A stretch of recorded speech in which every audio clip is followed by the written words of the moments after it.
तो दोस्तों आपका फिर से बहुत बहुत स्वागत है अनअकैडमी के इस ब्रांड न्यू प्लेटफॉर्म अनअकैडमी अभियान पर, जहां पर हम एमपीपीएससी प्रीलिम्स 2020 की तैयारी को आगे बढ़ा रहे हैं।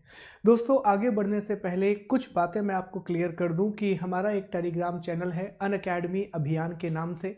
सारी लिंक डिस्क्रिप्शन बॉक्स में दे दी गई हैं, उन लिंक्स को जाकर के एक बार जरूर चेक कीजिए। दोस्तों इस टेलीग्राम चैनल को जरूर ज्वाइन करें ताकि आपको क्लास का पीडीएफ और क्लास की लिंक मिल जाए। उसके अलावा अगर आप एमपीपीएससी की तैयारी करना चाहते हैं, अगर आप मुख्य परीक्षा की तैयारी करना चाहते हैं, तो अनअकैडमी ऐप पर आप मेरे साथ ये तैयारी को कर सकते हैं। ये वो सारे विषय हैं जो मेरे द्वारा पढ़ाए जाते हैं, ये वो विषय हैं जो मैंने कंप्लीट करा दिए हैं। 2021 में हम पढ़ेंगे। इन्वायरमेंट तक का जो टॉपिक है वो 2020 की मुख्य परीक्षा से पहले मैं कवर करा दूंगा। ये 2022 के विषय हैं और ये वो सारे फीचर हैं जो आपको इस कोर्स में मिलते हैं। एक और बात बता दूं कि अगर आप इस कोर्स को ज्वाइन करना चाहते हैं तो अनअकैडमी एप्लीकेशन को डाउनलोड कीजिए, वहां पर एमपीपीएससी एंड व्यापम का गोल सेलेक्ट कीजिए और 1 साल के लिए 7,920 रुपये और 2 साल के लिए 11,520 रुपये में ये कोर्स आप ले सकते हैं। याद रखें, जब भी आप सब्सक्रिप्शन लें तो यहाँ पर मेरा कोड SG Live जरूर अप्लाई करें ताकि आपको 10% का डिस्काउंट मिल सके, 10% का डिस्काउंट आपको मिल सके। चलिए दोस्तों, अब हम इस क्लास को आगे बढ़ाते हैं।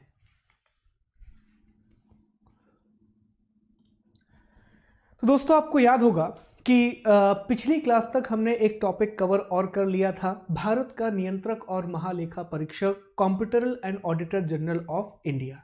अब हम यहाँ से क्लास को आगे बढ़ाएंगे और छठवें टॉपिक की ओर हम बढ़ेंगे और छठवां टॉपिक है NITI Aayog, national institute for transforming India, जिसे 1 जनवरी 2015 को केंद्र सरकार के कार्यकारी आदेश के द्वारा सेंट्रल गवर्नमेंट के एक एग्जीक्यूटिव ऑर्डर के द्वारा योजना आयोग को रिप्लेस करके बनाया गया था, प्लानिंग कमीशन को रिप्लेस करके बनाया गया था। याद रखें, अब तक जो 5 आयोग हमने पढ़े हैं, जिसमें भारतीय निर्वाचन आयोग, राज्य निर्वाचन आयोग, संघ लोक सेवा आयोग, मध्य प्रदेश लोक सेवा आयोग और भारत का नियंत्रक और महालेखा परीक्षक था, ये पांचों आयोग संवैधानिक प्रकृति के थे, ये पांचों ही कॉन्स्टिट्यूशनल बॉडी थी। लेकिन दोस्तों, नीति आयोग का निर्माण एक कार्यकारी आदेश के द्वारा किया गया था, एक एग्जीक्यूटिव ऑर्डर के द्वारा किया गया था। यही कारण है कि नीति आयोग एक कार्यकारी आयोग है। पहला लेक्चर आप लोगों को याद होगा, पहले लेक्चर में हमने 3 प्रकार के आयोगों की चर्चा की थी, संवैधानिक, सांविधिक और कार्यकारी, constitutional, statutory, executive. Constitutional body ऐसी बॉडी होती हैं जिनका वर्णन संविधान में किया गया है। सांविधिक निकाय या स्टैट्यूटरी बॉडी ऐसी बॉडी होती हैं जिन्हें विधायिका के अधिनियम द्वारा बनाया जाता है, लेजिस्लेशन के एक्ट के द्वारा बनाया जाता है। जबकि कार्यकारी निकाय ऐसे निकाय होते हैं जिनका निर्माण सरकार एक आदेश के द्वारा करती है, कार्यपालिका या एग्जीक्यूटिव एक ऑर्डर के द्वारा करती है। तो चलिए दोस्तों, नीति आयोग को पढ़ते हैं। छोटा सा टॉपिक है, बहुत सारी बातें डिस्कस नहीं करना है। तो नीति आयोग को कुल 8 पैरामीटर्स में हम पढ़ेंगे, 8 भागों में इसकी हम बात करेंगे।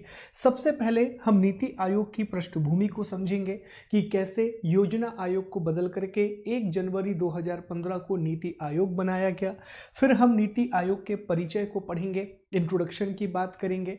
फिर हम नीति आयोग की संरचना देखेंगे, स्ट्रक्चर ऑफ नीति आयोग। थोड़ा सा मुश्किल है लेकिन समझ में आ जाएगा, कोशिश की है कि आसानी से प्रेजेंट किया जाए। फिर हम नीति आयोग के उद्देश्य को पढ़ेंगे, ऑब्जेक्टिव्स ऑफ नीति आयोग पढ़ेंगे, नीति आयोग के सिद्धांत पढ़ेंगे, प्रिंसिपल्स ऑफ नीति आयोग, नीति आयोग की शाखाएं, ब्रांचेस ऑफ नीति आयोग, अन्य तथ्य जिसमें करंट अफेयर्स की हम बात करेंगे। अभी इंडिया इनोवेशन इंडेक्स आया है जो ग्लोबल इनोवेशन इंडेक्स के आधार पर नीति आयोग ने तैयार किया है। मध्य प्रदेश की उसमें 13वीं रैंक है, जबकि कर्नाटक को उसमें पहला स्थान मिला है। फिर हम संभावित प्रश्नों की भी बात करेंगे, पॉसिबल क्वेश्चन को भी डिस्कस करेंगे। तो इसी तरह यह टॉपिक हम पूरा कंप्लीट कर लेंगे। तो चलिए दोस्तों, सबसे पहले हम बात करते हैं पृष्ठभूमि के बारे में, बैकग्राउंड क्या है नीति आयोग का। ठीक है, तो देखें दोस्तों, 15 अगस्त 1947 को भारत को स्वतंत्रता मिलती है। हमारे प्यारे भारत देश को अंग्रेजी शासन से स्वतंत्रता मिलती है। जब भारत को आज़ादी मिलती है तो भारत के सामने बहुत सारे प्रश्न होते हैं, जैसे कि हमारे यहाँ पर किस प्रकार का पॉलिटिकल सिस्टम हम अपनाएंगे। इसी प्रकार से एक प्रश्न होता है कि किस प्रकार की आर्थिक व्यवस्था, किस प्रकार का इकोनॉमिक सिस्टम इंडिया में अपनाया जाएगा। पॉलिटिकल सिस्टम दो प्रकार के हमारे पास थे। एक था कि या तो हम तानाशाही शासन को अपनाएं, जिसमें एक व्यक्ति के हाथ में पूरी की पूरी शक्तियां दे दें। दूसरा, हम अमेरिका के जैसा राष्ट्रपति शासन अपना सकते हैं, प्रेसिडेंशियल गवर्नमेंट अपना सकते हैं। या तीसरा तरीका था कि ब्रिटेन की तरह संसदीय व्यवस्था को अपना लिया जाए, ब्रिटेन के जैसे पार्लियामेंट्री सिस्टम को अपना लिया जाए। तो भारत की संविधान सभा ने ब्रिटेन के संसदीय व्यवस्था को चुना, पार्लियामेंट्री सिस्टम को चुना। उसी प्रकार जब भारत आज़ाद हुआ तो उसके सामने एक और प्रश्न खड़ा हुआ कि हम अपनी इकोनॉमिक प्लानिंग कैसे करेंगे, आर्थिक नियोजन को आगे कैसे बढ़ाएंगे। भारत के सामने दो रास्ते थे, या तो वो सोवियत संघ की तरह सोवियत संघ की तरह, सोवियत यूनियन की तरह समाजवादी अर्थव्यवस्था के मॉडल को अपनाए, सोशलिस्ट इकोनॉमिक मॉडल को अपनाए, जिसमें पूरा नियंत्रण सरकार के पास होता है, पूरा कंट्रोल गवर्नमेंट के पास होता है। या फिर वो पश्चिमी देशों की तरह बाजार अर्थव्यवस्था को अपनाए, मार्केट इकोनॉमी को अपनाए, जिसमें पूरा कंट्रोल मार्केट के पास होता है।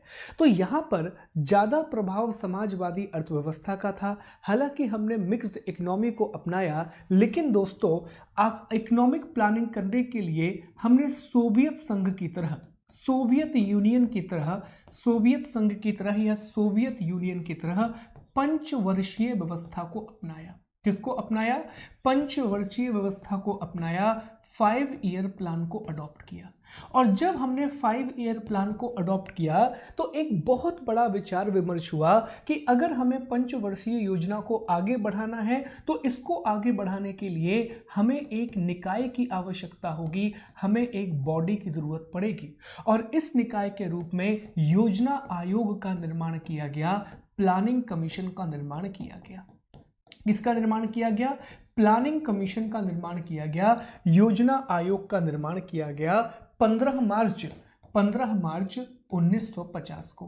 अब यहाँ पर एक बड़ी इंटरेस्टिंग बात है कि योजना आयोग, जो भारत का सबसे ताकतवर आयोग था, सबसे ज़्यादा पावरफुल आयोग था, वो एक ऐसा कमीशन था जिसका जिक्र ना तो संविधान में किया गया था और ना ही इसे संसद के किसी अधिनियम के द्वारा बनाया गया था, बल्कि कार्यपालिका ने एक आदेश जारी करके योजना आयोग का निर्माण किया था, प्लानिंग कमीशन का फॉर्मेशन किया था। प्लानिंग कमीशन का काम सिर्फ इतना था कि पंचवर्षीय योजनाओं को लागू कैसे किया जाए और देश का विकास कैसे किया जाए, इस बारे में सलाह देना, इस बारे में एडवाइस करना। लेकिन दोस्तों, प्लानिंग कमीशन के साथ बहुत सारी समस्याएं आने लगी और एक समस्या जो सबसे बड़ी प्लानिंग कमीशन के साथ आई वो थी कि प्लानिंग कमीशन की अप्रोच टॉप टू बॉटम थी। कैसी अप्रोच थी? टॉप टू बॉटम अप्रोच हुआ करती थी प्लानिंग कमीशन की। टॉप टू बॉटम का मतलब ये होता है कि प्लानिंग कमीशन में लोग दिल्ली में बैठ कर के केरल के एक गांव के लिए नीतियां बनाते थे, दिल्ली में बैठ करके सिक्किम के लिए नीतियां बनाते थे, दिल्ली में बैठ करके मणिपुर के गांव के लिए नीतियां बनाते थे। और उससे भी इंटरेस्टिंग बात यह होती थी कि प्लानिंग कमीशन सभी के लिए एक जैसी नीतियां बना देता था। अब यहाँ पर एक बात समझनी होगी हमें कि हर जगह की ज़रूरत अलग अलग होती है।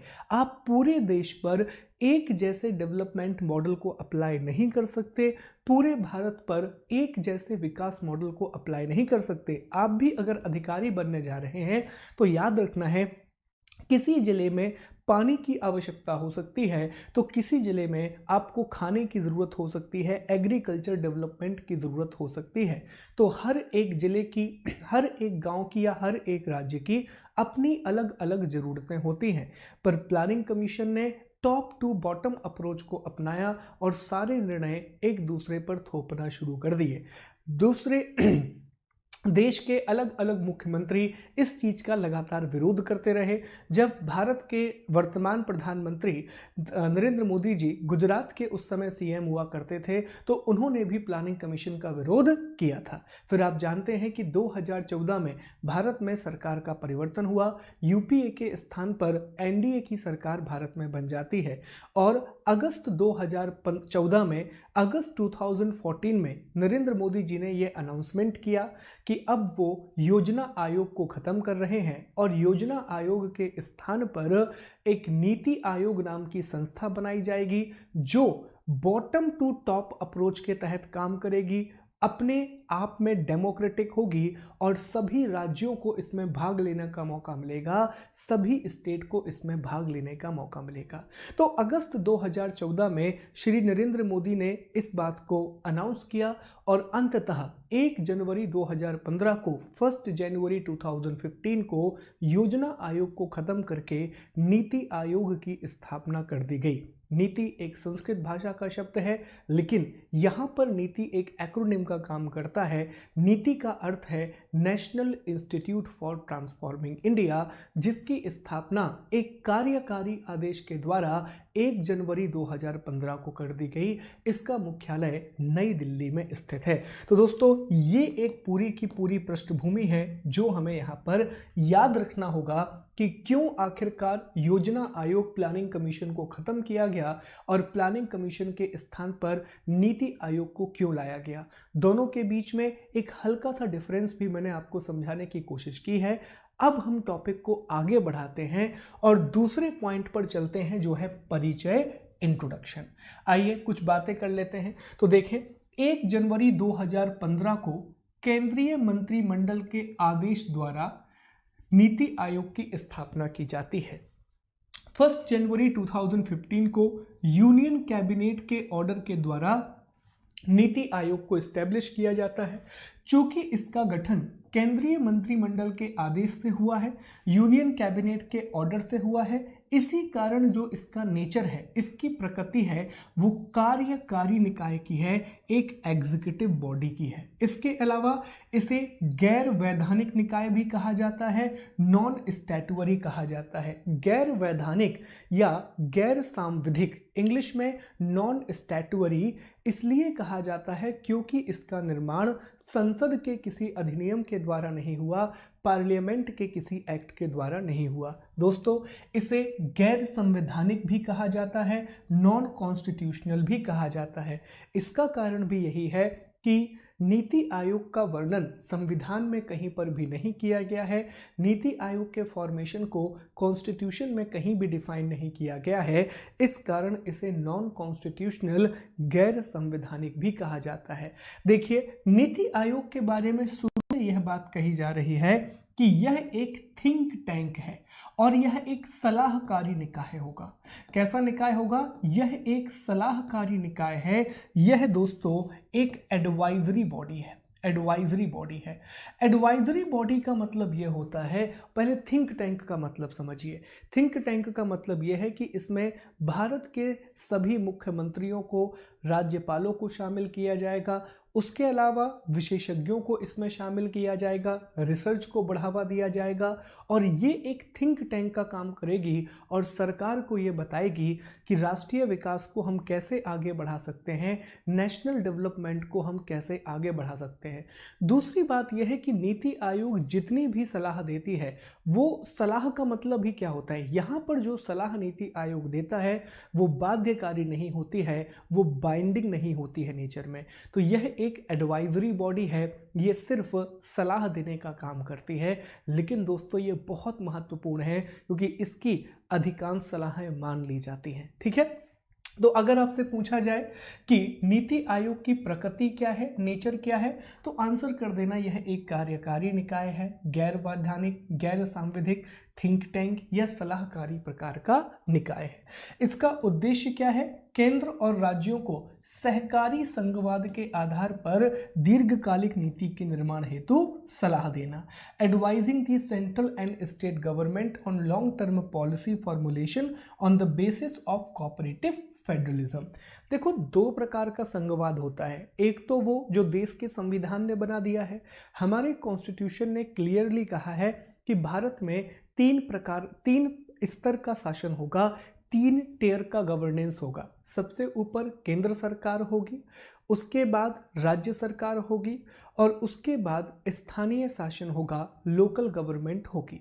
अब दोस्तों, ये वो है स्ट्रक्चर है जो संविधान ने बना करके दिया है, लेकिन केंद्र और राज्य के बीच में अच्छे रिश्ते तभी हो सकते हैं जब दोनों की मंशा सही हो और दोनों एक दूसरे को सपोर्ट करें। संविधान में जो बातें लिखी हैं, पर याद रखना, डॉक्टर अंबेडकर साहब ने एक बहुत बड़ी बात कही थी कि आप किसी देश के लिए कितना भी अच्छा संविधान बना दें, अगर वहाँ के लोग बुरे हैं तो वो संविधान बुरा ही साबित होगा, और किसी देश के लिए कितना भी बुरा संविधान बना दें, अगर वहाँ के लोग अच्छे हैं तो संविधान अच्छा साबित होगा।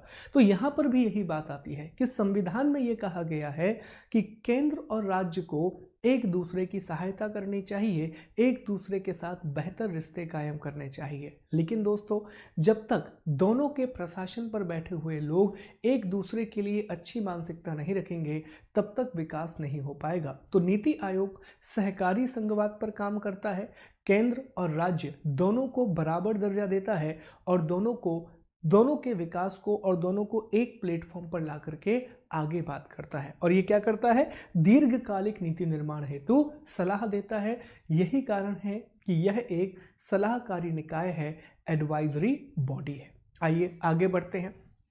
अब तीसरा टॉपिक है नीति आयोग की संरचना, स्ट्रक्चर ऑफ नीति आयोग।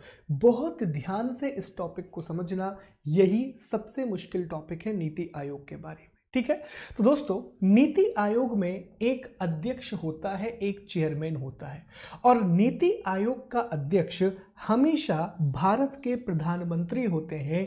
नीति आयोग के चेयरमैन हमेशा प्राइम मिनिस्टर ऑफ इंडिया होते हैं। और याद रखना, यह अगर पूछा जाए तो नीति आयोग के पदेन अध्यक्ष होते हैं। पदेन अध्यक्ष कौन होते हैं? पदेन अध्यक्ष होते हैं prime minister of India. Ex officio chairman होते हैं। एक्स ऑफिशियो कौन होते हैं? Prime minister of India ex officio chairman होते हैं। सर, एक्स ऑफिशियो का मतलब क्या होता है? पदेन अध्यक्ष का मतलब क्या होता है?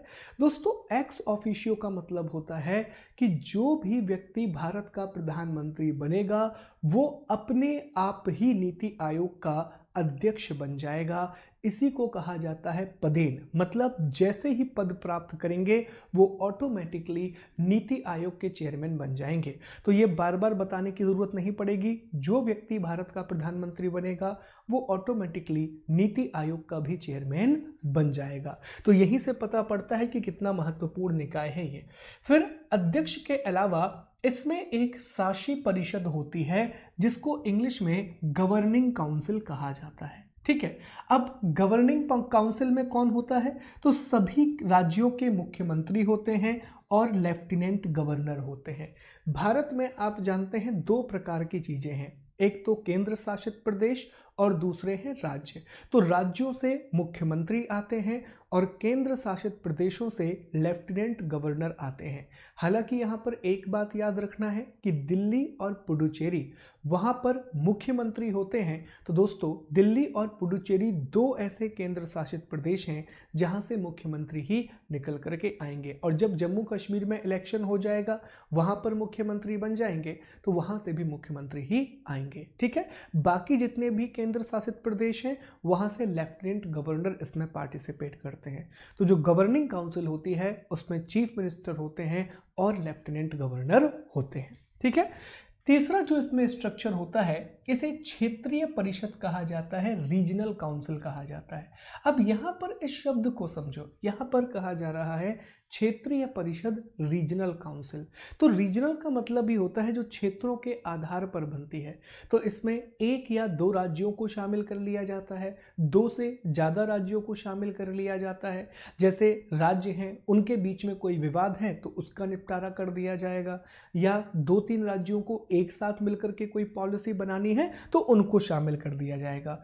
और इसके अध्यक्ष या तो प्रधानमंत्री खुद होते हैं या फिर प्रधानमंत्री किसी व्यक्ति को नॉमिनेट करते हैं इसका अध्यक्ष बनने के लिए, ठीक है। क्षेत्रीय परिषद और गवर्निंग काउंसिल में मुख्यमंत्री ही अध्यक्ष होते हैं, एक एक करके बदलते रहते हैं। इसके बाद चौथी जो चीज है दोस्तों, ये समझना होगा, ये नीति आयोग का पूर्णकालिक ढांचा है, full time member. NITI Aayog में कुछ लोग ऐसे हैं जो नीति आयोग के फुल टाइम मेंबर होते हैं। कौन कौन है इसमें? नीति आयोग का उपाध्यक्ष, जो ये सब प्रधानमंत्री के द्वारा नॉमिनेट होते हैं। नीति आयोग का उपाध्यक्ष, ये परमानेंट बॉडी में आते हैं, ठीक है। 4 फुल टाइम मेंबर होते हैं, ठीक है। 4 इसके पदेन सदस्य होते हैं, 2 पार्ट टाइम मेंबर होते हैं, 1 सीईओ होता है और 1 इसका सचिवालय है। तो उपाध्यक्ष, 4 full time member, 4 ex officio member, 2 part time member, 1 CEO और 1 इसका सेक्रेटरीएट है। और दोस्तों 5वीं चीज होती है विशिष्ट आमंत्रण, स्पेशल इनविटी, और इनको बुलाया जाता है। और इसमें प्रधानमंत्री जो हैं वो विशेषज्ञों को बुलाते हैं, जो जिस क्षेत्र का विशेषज्ञ है प्रधानमंत्री उसे बुलाते हैं। तो ये चीज आप याद रखें, ये नीति आयोग की संरचना है, जिसके अध्यक्ष खुद प्रधानमंत्री होते हैं। एक गवर्निंग काउंसिल होती है जिसमें सभी मुख्यमंत्री होते हैं और लेफ्टिनेंट गवर्नर होते हैं। क्षेत्रीय परिषद 2 या अधिक राज्यों से मिलकर के बनती है। पूर्णकालिक सदस्यों में एक उपाध्यक्ष है, 4 पूर्णकालिक सदस्य हैं, 4 पदेन जिनको एक्स ऑफिशियो मेंबर कहा जाता है, 2 पार्ट टाइम मेंबर हैं, 1 सीईओ है, चीफ एग्जीक्यूटिव ऑफिसर, सचिवालय है, और विशिष्ट आमंत्रित लोग जिनको प्रधानमंत्री जो है वो आमंत्रित करते हैं, ठीक है। अब यहां पर ये चीजें तो क्लियर हैं, ये भी क्लियर है, ये भी क्लियर है, ये भी क्लियर है, ये भी। ये थोड़ा समझते हैं, पूर्णकालिक सदस्यों के बारे में थोड़ी और बात करते हैं।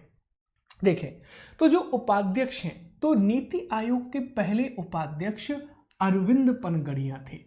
अभी जो उपाध्यक्ष हैं वो राजीव कुमार हैं, और जो नीति आयोग का उपाध्यक्ष होता है, वाइस प्रेसिडेंट होता है, उसे कैबिनेट मंत्री का दर्जा दिया जाता है दोस्तों। तो ये प्रश्न पूछा गया है कि नीति आयोग के उपाध्यक्ष को किसका दर्जा दिया जाता है, तो नीति आयोग के वाइस चेयरमैन को हमेशा एक कैबिनेट मंत्री के बराबर दर्जा मिलता है, कैबिनेट मिनिस्टर के बराबर उसका ओहदा होता है। दूसरी बात, 4 इसमें पूर्णकालिक सदस्य होते हैं, इनको प्रधानमंत्री ही नॉमिनेट करते हैं, और इनका पद राज्य मंत्री के समान होता है, मिनिस्टर ऑफ स्टेट के समान होता है। भारत में अलग अलग प्रकार के मंत्री होते हैं, कैबिनेट मंत्री होता है, एक स्वतंत्र प्रभार का मंत्री होता है, और एक राज्य मंत्री होता है। कैबिनेट मंत्री के अंडर में राज्य मंत्री या मिनिस्टर ऑफ स्टेट काम करता है, ठीक है। तो जो 4 पूर्णकालिक सदस्य हैं उनको राज्य मंत्री का दर्जा दिया जाता है। दोस्तों 2 अंशकालिक सदस्य होते हैं, ठीक है। 4 पदेन सदस्य होते हैं, 4 एक्स ऑफिशियो मेंबर होते हैं। एक्स ऑफिशियो का मतलब वही होता है कि जैसे वो उस पद पर आएंगे तो वो ऑटोमेटिकली नीति आयोग का हिस्सा भी बन जाएंगे, लेकिन इन्हें प्रधानमंत्री के द्वारा नॉमिनेट किया जाता है, और ये हमेशा केंद्रीय कैबिनेट मंत्री होते हैं, ठीक है। तो जो 4 एक्स ऑफिशियो मेंबर हैं वो कैबिनेट मिनिस्टर हैं, इनको प्राइम मिनिस्टर द्वारा नॉमिनेट किया जाता है। फिर एक मुख्य कार्यपालिका अधिकारी होता है जो एक निश्चित कार्यकाल के लिए होता है, और ये भी प्रधानमंत्री के द्वारा नियुक्त किया जाता है, और इसका जो रैंक है वो भारत सरकार के सचिव के स्तर का होता है, ठीक है। और एक सचिवालय होता है, सेक्रेटरीएट होता है। यहां से जो प्रश्न निकल के आएंगे वही देख लो। उपाध्यक्ष, तो पहला उपाध्यक्ष अरविंद पनगड़िया, वर्तमान में राजीव कुमार, कैबिनेट मंत्री के समान इनको दर्जा मिलता है। एक सीईओ होता है जो कि भारत सरकार के सचिव के बराबर होता है, और एक निश्चित कार्यकाल के लिए प्रधानमंत्री के द्वारा इनकी नियुक्ति की जाती है। यही इंपॉर्टेंट है, ठीक है। वर्तमान में कौन क्या है ये भी देख लीजिए।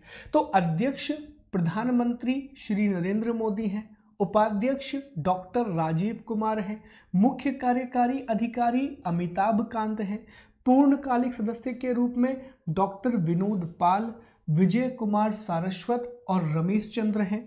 पदेन सदस्य के रूप में राजनाथ सिंह, निर्मला सीतारमण, अमित शाह और नरेंद्र सिंह तोमर हैं, और विशेष आमंत्रित के रूप में नितिन गडकरी, श्री राव इंद्रजीत और पीयूष गोयल हैं।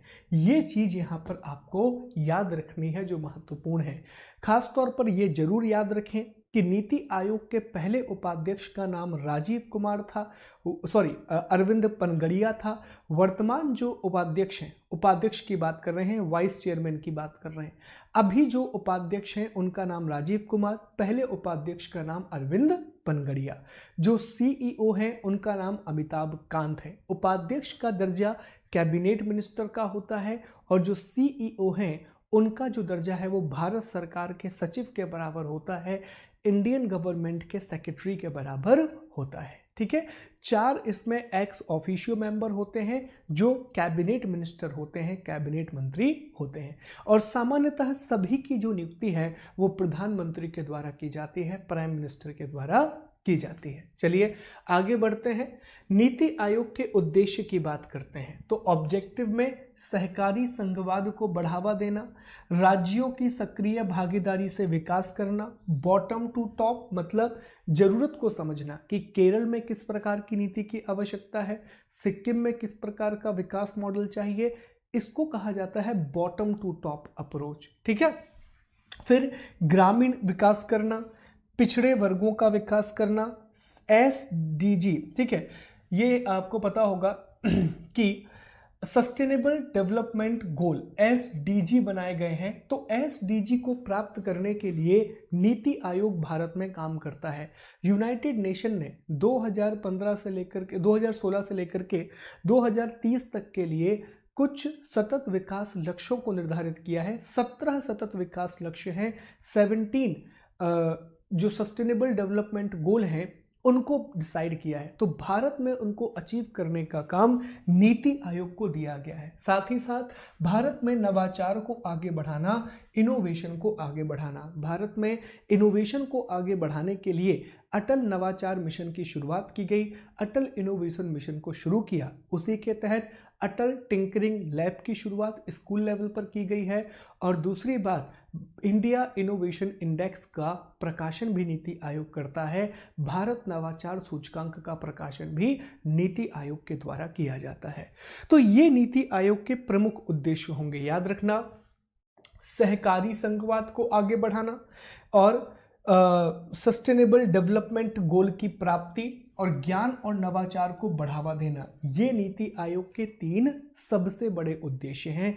ये जरूर याद रखना, एग्जाम में आ सकता है। दोस्तों, जो नीति आयोग है उसके 7 मार्गदर्शक सिद्धांत हैं, 7 उसके गाइडिंग प्रिंसिपल हैं। जैसे अंत्योदय अर्थात अंतिम व्यक्ति तक विकास को पहुंचाना, अभिशासन अच्छी गवर्नेंस को आगे बढ़ाना, समावेशिता इंक्लूजन का मतलब होता है कि अगर आप विकास कर रहे हैं तो ऐसा नहीं होना चाहिए कि किसी एक वर्ग का विकास हो, किसी एक सेक्शन का डेवलपमेंट हो, सभी वर्गों का विकास होना चाहिए, इसको समावेशन कहा जाता है।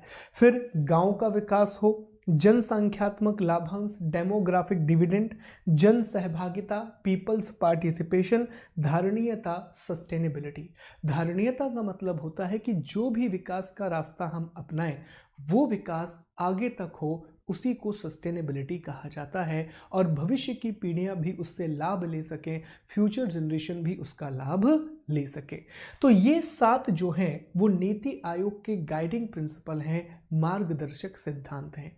आगे बढ़ते हैं, नीति आयोग की शाखाएं। तो दोस्तों, नीति आयोग में 3 ब्रांचेस काम करती हैं। एक है शोध शाखा जिसे रिसर्च ब्रांच कहा जाता है, दूसरी है टीम इंडिया शाखा जिसे टीम इंडिया ब्रांच कहा जाता है, और तीसरी है ज्ञान व नवाचार शाखा नॉलेज एंड इनोवेशन ब्रांच जिसको थिंक टैंक ब्रांच भी कहा जाता है। ये 3 अलग अलग ब्रांचेस हैं जो आगे के लिए योजनाएं बनाती हैं। ठीक है, अब दोस्तों हम करंट अफेयर्स की बात करेंगे, अदर फैक्ट्स की बात करेंगे, और ये बहुत ज़्यादा महत्वपूर्ण है, बहुत इंपॉर्टेंट है, क्योंकि देखिए नीति आयोग आपने देखा कि बहुत बड़ा टॉपिक नहीं है, छोटा टॉपिक है, बेसिक क्वेश्चन निकल के आएंगे, लेकिन करंट अफेयर्स से क्वेश्चन आ सकते हैं, तो ये हमने यहाँ पर इंक्लूड किया है। देखें जरा ध्यान से। अन्य तथ्यों में सबसे पहली बात तो नीति आयोग से 2 विभाग जुड़े हुए हैं। एक है राष्ट्रीय श्रम अर्थशास्त्र शोध एवं विकास संस्थान जो नरेला दिल्ली में स्थित है, और दूसरा है विकास निगरानी और मूल्यांकन कार्यकाल, ये भी दिल्ली में स्थित है। तो ये दो संस्थान नीति आयोग से जुड़े हुए हैं। दूसरी बात, नीति आयोग बहुत सारे इंडेक्स को जारी करता है, बहुत सारे सूचकांकों को जारी करता है। सूचकांक का मतलब होता है कि ये अलग अलग रिपोर्टों को जारी करता है। जैसे इसमें देखें, एक है कंपोजिट वाटर मैनेजमेंट इंडेक्स, इसकी चर्चा हमने वाटर मैनेजमेंट वाले टॉपिक में प्लस क्लासेस में बहुत ज़्यादा डीप में की है। बहुत सारे अलार्मिंग चीज़ें बताई थी नीति कंपोजिट इंडेक्स ने कि भारत में पानी की कमी से क्या क्या होगा, कहाँ कहाँ पर पानी की कमी होगी। तो एक है कंपोजिट वाटर मैनेजमेंट इंडेक्स, दूसरा है स्कूल एजुकेशन क्वालिटी इंडेक्स, तीसरा और ये सबसे महत्वपूर्ण है, ये नहीं भूलेंगे आप, भारत नवाचार सूचकांक, इंडिया इनोवेशन इंडेक्स सबसे इंपॉर्टेंट है। दोस्तों इंडिया इनोवेशन इंडेक्स की दो आ चुके हैं, 2019 में पहली बार आया था और 2020 इसकी दूसरी रिपोर्ट अभी अभी आई है। और 2020 की रिपोर्ट में पहला स्थान कर्नाटक को मिला है, आखिरी स्थान पर बिहार है, जबकि मध्य प्रदेश को 13वां स्थान मिला है 20.82 अंकों के साथ। याद रखना 2019 की रिपोर्ट में मध्य प्रदेश को 14वां स्थान मिला था, जबकि 2020 की रिपोर्ट में मध्य प्रदेश को 13वां स्थान मिला है। तो 2020 की रिपोर्ट आ चुकी है, इंडिया इनोवेशन इंडेक्स, भारत नवाचार सूचकांक। पता कर लीजिएगा कि 2019 में पहले स्थान पर कौन था, 2019 में फर्स्ट रैंक पर कौन था। उसके बाद एक एक्सपोर्ट प्रिपेयर्डनेस इंडेक्स होती है, इसमें बात की जाती है कि इंडिया की इंपोर्ट एक्सपोर्ट कैपेसिटी क्या है। एक राष्ट्रीय स्वास्थ्य सूचकांक है, ईज ऑफ लिविंग है, और SDG India, sustainable development goal India, ये इतने इंडेक्स जारी करता है, इतनी रिपोर्टों को नीति आयोग द्वारा जारी किया जाता है। सबसे इंपॉर्टेंट इंडिया इनोवेशन इंडेक्स है, जिसमें 2020 में मध्य प्रदेश को 13वां स्थान मिला है, 19 में मध्य प्रदेश को 14वां स्थान मिला था, 2020 में पहला स्थान कर्नाटक का है, आखिरी स्थान बिहार का है। ठीक है, आगे बढ़ते हैं। अगला दोस्तों अटल इनोवेशन मिशन, बहुत इंपॉर्टेंट है, नीति आयोग का एक सबसे बड़ा कार्यक्रम है अटल इनोवेशन मिशन, जो 2015 में नीति आयोग ने शुरू किया था। और अटल इनोवेशन मिशन के तहत बहुत सारे कार्यक्रम शुरू किए, जैसे स्कूलों के लिए अटल टिंकरिंग लैब की शुरुआत की गई, विश्वविद्यालय और उद्योग, इंडस्ट्री और यूनिवर्सिटी के लिए अटल इंक्यूबेटर की शुरुआत की गई, वहीं स्टार्टअप के लिए मेंटर ऑफ चेंज की शुरुआत की गई, एक अराइज नाम के प्लेटफॉर्म को शुरू किया गया। ठीक है, अटल ह्यूमैनिटी इनोवेशन केंद्र की बात की गई, अटल न्यू इंडिया चैलेंज को शुरू किया गया। तो ये सारे कार्यक्रम जो है ना, Atal tinkering lab, Atal incubators, mentor of change, arise, Atal immunity innovation और अटल न्यू इंडिया चैलेंज, ये सारे अटल नवाचार मिशन का हिस्सा हैं, अटल इनोवेशन मिशन का हिस्सा है, जो 2015 में नीति आयोग के द्वारा शुरू किया गया था। दूसरी बात, ये बहुत चर्चा में रहा है, आपने सुना होगा कि नीति आयोग ने एक एजेंडा 75 लागू किया था, जिसको स्ट्रेटेजी 75 या @75 के रूप में भी जाना जाता है। ये जो 75 यहाँ समझ में आ रहा है ना आपको, ये 75 का मतलब समझो, 75 का मतलब यह है कि 2022 जब भारत की स्वतंत्रता के 75 साल पूरे हो जाएंगे, 75 ईयर कंप्लीट हो जाएंगे, तो नीति आयोग ने एक लक्ष्य निर्धारित किए हैं, कुछ लक्ष्य निर्धारित किए हैं जिनको 2022 तक प्राप्त करना है, और इसी को कहा जा रहा है एजेंडा 75। तो सवाल निकल के आएगा कि एजेंडा 75 किसने जारी किया, नीति आयोग ने, क्या है? तो आप बताएंगे कि 2022 तक नीति आयोग के द्वारा कुछ लक्ष्यों को प्राप्त किया जाना है, उन्हीं की एक सूची है एजेंडा 75। 19 तो 19 दिसंबर 2018 को इसे पेश किया गया था। नए भारत का निर्माण करना है 2022 तक, और इसमें 41 क्षेत्रों के विकास की बात की गई है, 41 एरिया के डेवलपमेंट की बात की गई है। आखिरी चीज नहीं, अब सेकंड लास्ट चीज जो है वो है दोस्तों ये 3 शब्द। एक शब्द है विजन, दूसरा है स्ट्रेटेजी और तीसरा है एक्शन। अब इसकी कहानी सुनो। देखो दोस्तों, 2017 में 12वीं पंचवर्षीय योजना समाप्त हो गई। 12th 5 ईयर प्लान जो है वो खत्म हो गया। याद रखना, 12वीं पंचवर्षीय योजना भारत की अंतिम पंचवर्षीय योजना है, लास्ट 5 ईयर प्लान है। अब भारत में पंचवर्षीय योजना को खत्म कर दिया गया और योजना आयोग तो 2015 में ही खत्म कर दिया था। तो अगर आपसे सवाल पूछा जाए कि भारत का लास्ट 5 ईयर प्लान कौन सा है, तो आंसर कीजिएगा 12th 5 ईयर प्लान, जो 2017 तक चला है 2012 से। तो दोस्तों, जैसे ही ये 5 ईयर प्लान खत्म हुआ तो नीति आयोग ने एक 15 साल का प्लान प्रेजेंट किया। कितने साल का? 15 ईयर की एक प्लान प्रेजेंट किया, और इसको भी 3 भागों में बांटा गया। सबसे पहले इसमें 3-3 साल के प्लान बनाए गए, और जो 3 साल का प्लान है उसे कहा गया एक्शन स्ट्रेटेजी। ठीक है, फिर इसमें 7 साल का एक प्लान बनाया गया, इसे कहा गया स्ट्रेटेजी। क्या कहा गया? स्ट्रेटेजी। इसे कहा गया एक्शन प्लान, ये हो गया स्ट्रेटेजी प्लान। और फिर इसमें एक 15 साल का प्लान बनाया गया जिसे कहा गया विजन। तो आपने क्या किया? 15 साल के प्रोग्राम को 3 भागों में बांट दिया। 3 साल का एक्शन प्लान होगा, 7 ईयर का स्ट्रेटेजी होगा और 15 ईयर का विजन होगा। तो ये भी याद रखना है कि ये 3 शब्द भी पूछ सकता है कि नीति आयोग के 15 साल के कार्यक्रम को कितने भागों में बांटा है? 3 भागों में। विजन 15 सालों के लिए, स्ट्रेटेजी 7 सालों के लिए, और एक्शन एजेंडा जो है वो 3 सालों के लिए बांटा गया है। ठीक है, चले आगे बढ़ें। ये मैंने लिख दिया है यहाँ पर, जो आपको समझ में आ जाएगा। दूसरी बात, जुलाई 2020 में आत्मनिर्भर भारत नवाचार ऐप लॉन्च किया था। एक डाटा गवर्नेंस इंडेक्स भी लॉन्च किया था हाल ही में। जब कोविड-19 भारत में आया था तो उस समय नेविगेटिंग द न्यू नॉर्मल नाम का प्रोग्राम शुरू किया था। बहुत इंपॉर्टेंट है ये, नेविगेटिंग द न्यू नॉर्मल, ये बहुत इंपॉर्टेंट है। पूछ सकता है किसने शुरू किया, तो नीति आयोग ने कोविड-19 के समय इसे लॉन्च किया था। और दोस्तों, दादा दादी और नाना नानी अभियान भी लॉन्च किया था सीनियर सिटीजन के लिए। तो ये कुछ बातें हैं जो नीति आयोग के बारे में आपको याद रखनी है। टॉपिक बहुत छोटा सा है, बहुत कठिन भी नहीं है, तो हमने कोशिश की है कि सभी डायमेंशन को कवर किया जाए। अब मुझे ये बताइए, क्या आपको ये टॉपिक समझ में आया? फिर हम इसके MCQ लगाएंगे और टॉपिक को ख़त्म करेंगे। जल्दी बताएं, क्या यहाँ तक टॉपिक क्लियर है? सारी बातें क्लियर हैं दोस्तों? जल्दी बताइए।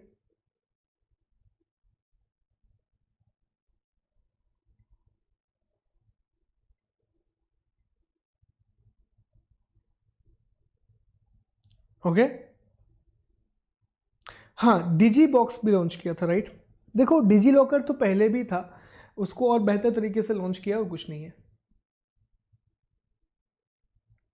ठीक, चलिए, तो अब MCQ लगा लिए जाएं।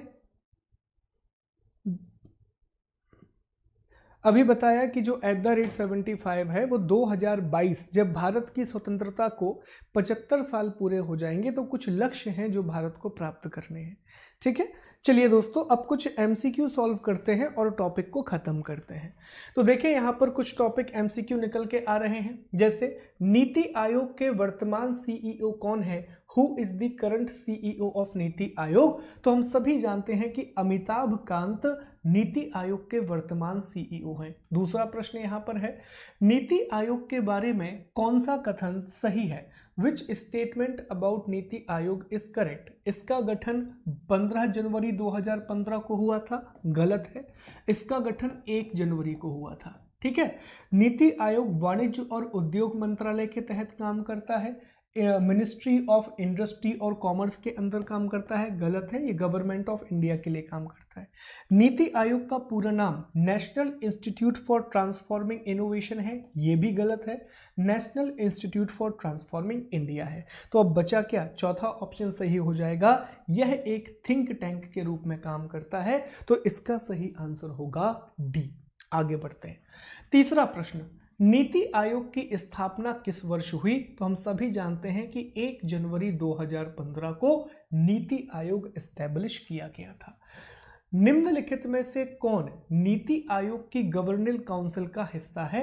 Which of the following is part of governing council of NITI Aayog? सभी राज्यों के मुख्यमंत्री, बिल्कुल सही है। दिल्ली और पुडुचेरी के मुख्यमंत्री, बिल्कुल सही है। अंडमान निकोबार द्वीप के उपराज्यपाल लेफ्टिनेंट गवर्नर, बिल्कुल सही है। तो इसका आंसर होगा डी, उपरोक्त सभी, शासी परिषद या गवर्निंग काउंसिल। अगला, निम्नलिखित में से कौन सा कार्य नीति आयोग का नहीं है? ज्ञान, नवाचार और उद्यमशीलता को बढ़ावा देना, साहब ये काम तो करता है नीति आयोग। सहकारी संघवाद को बढ़ावा देना, कोऑपरेटिव फेडरलिज्म को आगे बढ़ाना, ये काम भी करता है। पंचवर्षीय योजनाओं को अंतिम स्वीकृति ये नहीं करता, क्योंकि 12th 5 ईयर प्लान जो कि 2017 में खत्म कर दिया गया और 2015 में योजना आयोग, जिसे प्लानिंग कमीशन कहा जाता है, जिसका काम था पंचवर्षीय योजना को अंतिम स्वीकृति प्रदान करना, उसे भी खत्म कर दिया। तो ना रहा बांस और ना ही बज रही है बांसुरी। तो इसका आंसर हो जाएगा सी। आखिरी तो बिल्कुल सही है कि राष्ट्रीय विकास के लिए रणनीति डिसाइड करना। चलिए अगला क्वेश्चन, नीति आयोग के बारे में क्या मेल नहीं खाता? और याद रखना, हमेशा इन चीजों को फोकस करना। Which of the following mismatch about NITI Aayog? NITI Aayog का प्रधान कार्यालय दिल्ली में है, बिल्कुल सही है। नरेंद्र मोदी इसके अध्यक्ष हैं, ये भी सही है। इसकी पेरेंट एजेंसी भारत सरकार है, ये भी सही है। नीति आयोग को राष्ट्रीय विकास परिषद के स्थान पर बनाया गया, ये गलत है, क्योंकि नेशनल डेवलपमेंट काउंसिल अब भी भारत में है। नीति आयोग को योजना आयोग के स्थान पर बनाया गया था, ना कि नेशनल डेवलपमेंट काउंसिल के स्थान पर। तो इसका आंसर हो जाएगा डी। आगे, इनमें से कौन सा सूचकांक नीति आयोग द्वारा प्रकाशित किया जाता है? Which of the index is published by NITI Aayog? Composite water management index, बिल्कुल सही है। SDG इंडेक्स, बिल्कुल सही है। ईज ऑफ लिविंग, बिल्कुल सही। इनोवेशन इंडिया इंडेक्स, बिल्कुल सही। तो इसका आंसर होगा डी, ऑल आर ट्रू। अगला क्वेश्चन, इंडिया इनोवेशन इंडेक्स 2019, याद रखें 20 नहीं पूछ रहा है, 19 पूछ रहा है, में मध्य प्रदेश की कौन सी रैंक है?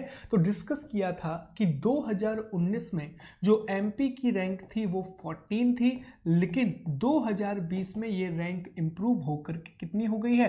13 हो गई है। जबकि 2020 में पहला स्थान कर्नाटक का है। 19 में किसका था, याद है किसी को? बता दो, किसी को याद हो तो यार, सही सही। नहीं याद हो तो प्लीज़ सर्च कर लेना, मुझे याद नहीं है, बता दो यार प्लीज़। पता है किसी को? 90 से बता दो जब देख के आखिरी में, तो अपन ऐड कर देंगे लेक्चर में। जब तक अगला क्वेश्चन देख लेते हैं। तमिलनाडु का था।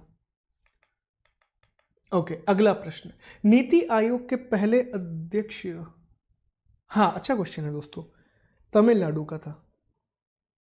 चलो एक बार चेक कर लेना आप लोग, सब लोग तमिलनाडु कह रहे हैं तो प्लीज़ चेक कर लेना, तैयार कर लेना इस क्वेश्चन को, हाँ इंपॉर्टेंट है क्योंकि। चलो, नीति आयोग के पहले अध्यक्ष कौन है? First chairman of NITI Aayog. तो देखो यार, नीति आयोग को कब बनाया गया? 1 जनवरी 2015 को।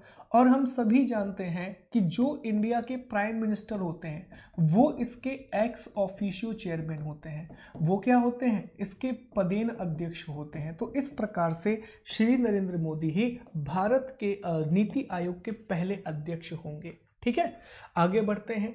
नीति आयोग के वर्तमान समय में उपाध्यक्ष कौन है?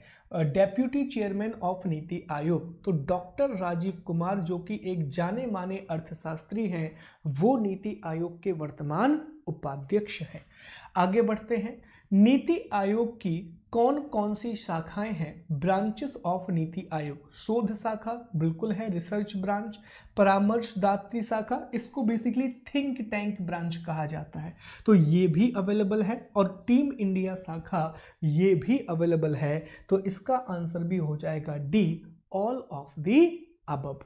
आगे बढ़ते हैं, ठीक है, नहीं आगे नहीं बढ़ते हैं, इसी के साथ इस टॉपिक को भी खत्म करते हैं। Thank you, thank you, thank you so much. Okay.